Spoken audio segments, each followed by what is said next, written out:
তৃতীয় ভাগ আল আখলাক। প্রথম অধ্যায় উত্তম চরিত্র।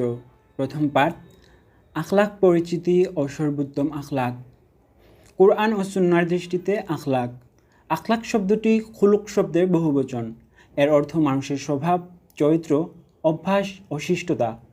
আখলাকের ক্ষেত্রে ইসলাম বিজ্ঞানসম্মত নীতিমালা প্রণয়ন ও বাস্তবায়নের পদ্ধতি নির্ধারণ করেছে।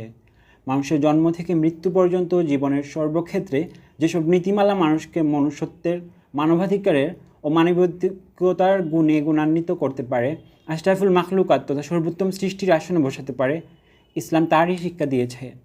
মানুষের মাঝে সৃষ্টিগতভাবে দুইটি প্রবৃত্তি বা চেতনা কাজ করে, একটি মানবিক প্রবৃত্তি, অপরটি পাশবিক প্রবৃত্তি। মানুষ হিসেবে নিজেকে প্রতিষ্ঠিত করতে হলে প্রয়োজন পাশবিক শক্তিকে অবদমিত করা।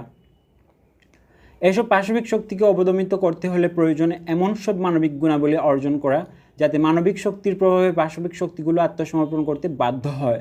চরিত্রসম্মত ও বুদ্ধিবিবেক প্রসূত কর্ম সম্পাদনের চেতনা ও মন মানসিকতা যেসব গুণের দ্বারা বহিঃপ্রকাশ ঘটে সেগুলোকে বলা হয় আখলাকুল হাসানা বা উত্তম চারিত্রিক গুণ। আর শরীয়ত ও বিবেক বুদ্ধির খেলাফ কোনো কাজ সম্পাদনের মানসিকতার মানদণ্ডে যেসব ত্রুটির কারণে প্রকাশ পায় সেগুলোকে অসৎ চরিত্র, আখলাকুল দামিমা, যা মানব জীবনের কাম্য নয়।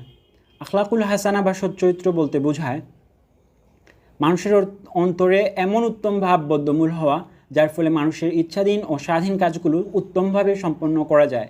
মানব জীবনে আখলাকে হাসানার গুরুত্ব অপরিসীম। মানুষের পার্থিব জীবনের যাবতীয় সুখ, শান্তি ও নিরাপত্তা যেমন আখলাকে হাসানার উপর নির্ভরশীল, তেমনি তার পারলৌকিক সুখ, শান্তি ও নিরাপত্তা এর উপর নির্ভরশীল।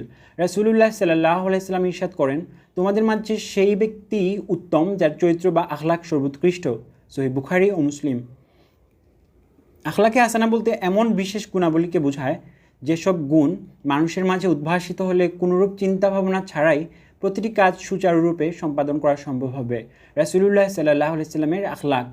মানব সৃষ্টির ইতিহাসে মুহাম্মদ মুস্তাফা সাল্লাল্লাহু আলাইহি ওয়াসাল্লাম সর্বশ্রেষ্ঠ, সর্বদিক থেকে সৃষ্টির সেরা ব্যক্তিত্ব।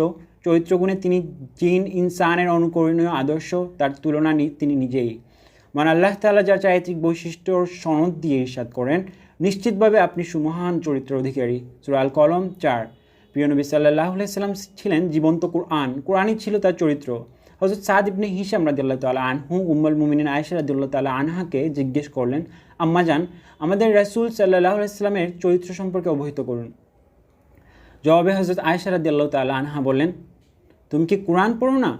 সাহাবী জবাবে বললেন, হ্যাঁ। মা আয়েশা বললেন, তার চরিত্র ছিল আল কোরআন, অর্থাৎ কোরআন মাজিদের যে সকল উত্তম চরিত্র ও মহান নৈতিকতার উল্লেখ রয়েছে সে সবই তার মাঝে বিদ্যমান ছিল। প্রিয় নবী সাল্লাল্লাহু আলাইহি ওয়াসাল্লাম হলেন সর্বাঙ্গ সুন্দর, সর্বতোভাবে সফল মহামানব, যিনি কর্মে, ধর্মে, ইহজীবনে, পরজীবনে, পারিবারিক জীবনে, সংস্কার সাধনে, জ্ঞান, পুণ্যে, প্রেমে, বীরত্বে, সৎসাহসে, সংযমে, ত্যাগে, স্বাবলম্বনে, সততায়, সত্যবাদিতায়, ন্যায়নিষ্ঠায়, উদারতায়, ক্ষমায়, আদর্শ প্রতিষ্ঠায়, বিনয়ে, বিশ্বস্ততায়, সেবায়, সহানুভূতিতে, ভক্তিতে, বদান্যতায়, শ্রমের মর্যাদায়, জীবের দয়ায়, সাম্য স্থাপনে, নারী জাতির উন্নয়নে, সদ্ব্যবহার, ভ্রাতৃত্ব প্রতিষ্ঠায় তথা জীবনের সকল পর্যায়ে তিনি আদর্শ মডেল হিসেবে জগৎকে রহমতের ছায়া তুলে এনেছিলেন। আল্লাহ তাআলা ইরশাদ করেন, আল্লাহর দয়ায় আপনি তাদের প্রতি কোমল হৃদয় হয়েছিলেন। যদি আপনি রূঢ় ও কঠোর চিত্ত হতেন তবে তারা আপনার আশেপাশে থেকে সরে পড়ত।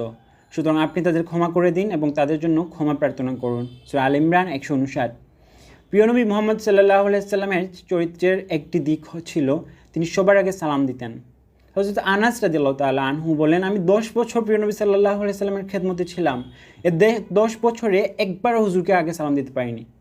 তিনি আরও বলেন, আমি কোনো মেশক বা আতরকে হুজুরের শরীরের ঘামের চেয়ে খুশবুদার পাইনি। দয়া ছিল প্রিয় নবী সাল্লাল্লাহু আলাইহি ওয়াসাল্লামের চরিত্রের ভূষণ। মানুষ, জিন, পশু পাখি সবাই তার দয়া ও মায়ায় ধন্য হয়েছে। তিনি নিজেই ইরশাদ করেন, যে দয়া করে না সে দয়া পায় না। সহিহ বুখারী।